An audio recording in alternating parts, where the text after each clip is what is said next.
Muchas gracias. Prepsea el día de hoy dedicará este espacio para hablar sobre enfermedades de columna y pelvis. Vamos a tener un primer invitado, médico laboral, el doctor Armando Cardoso, quien nos va a hablar sobre el manual de calificación de invalidez relacionado con enfermedades de columna y pelvis. En el capítulo 15, que es el manejo de columna y pelvis, es la consulta más frecuente que hay tanto en las EPS y para la calificación. De acuerdo al manual, se califican 5 aspectos y es muy difícil que una columna genere una pensión de invalidez. Se debe asociar a otro trastorno que tenga el paciente. Para el reintegro y la reubicación, lo mejor que hay para las enfermedades osteomusculares de la columna y de la pelvis es el reintegro laboral o la reubicación. Doctor Armando, permítanos conocer cómo visualiza usted un proceso de rehabilitación integral en relación con todas las normas de seguridad y salud en el trabajo o salud ocupacional. La idea es que toda la parte de salud ocupacional sea un factor humanizante, sea un factor que le llegue al trabajador. Nosotros acompañamos al trabajador y le hacemos un proceso con un grupo interdisciplinario para darle mejor calidad en el reintegro y así se va a dar cuenta el empleador que la productividad va a ser mucho mejor. Muchas gracias al doctor Cardoso.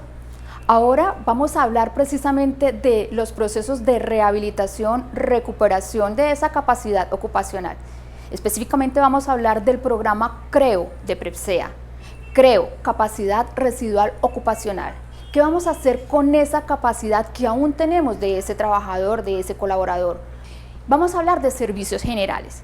¿Qué pasa con un trabajador de servicios generales que sufre enfermedades de columna y pelvis?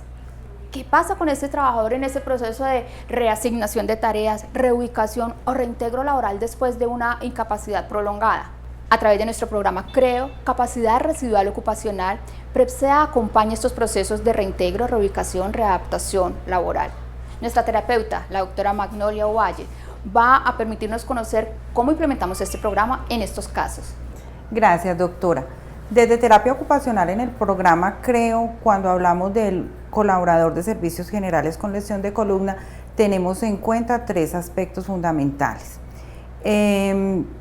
Las actividades de la vida diaria, la utilización de su tiempo libre y las tareas propias de su actividad laboral.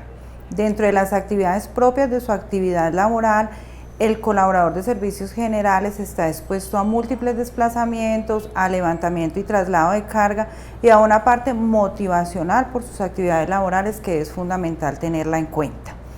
Desde el programa CREO, cuando hablamos de las actividades de la vida diaria, tenemos en cuenta que las restricciones que el colaborador tiene en su aspecto laboral las tenga en cuenta en su casa, en su entorno familiar y en sus actividades.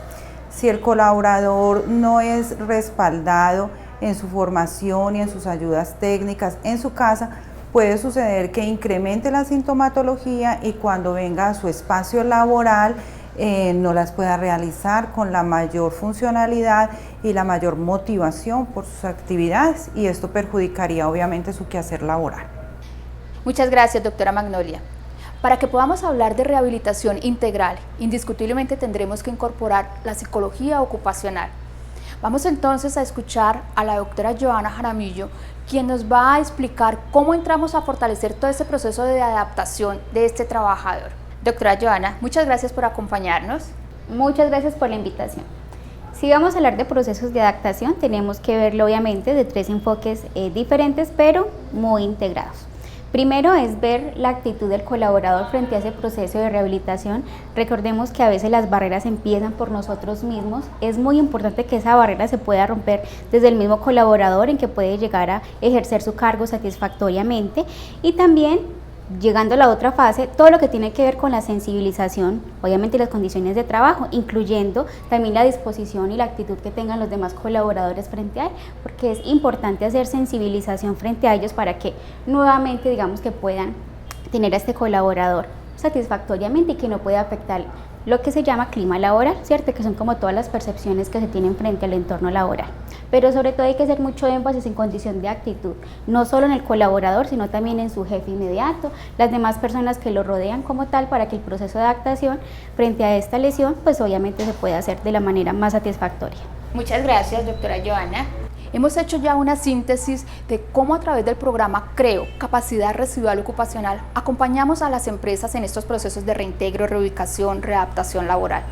Indiscutiblemente tenemos que trabajar de forma integral y los escenarios intralaboral y extralaboral. PREPSEA, Preventores y Calificadores de Enfermedades y Derechos Humanos, está dispuesto a apoyarles a ustedes en sus empresas para que podamos incluir o retornar a estos trabajadores que han sufrido estas limitaciones de una forma mucho más exitosa, beneficiando obviamente el clima laboral y la productividad de todas las empresas. Muchas gracias.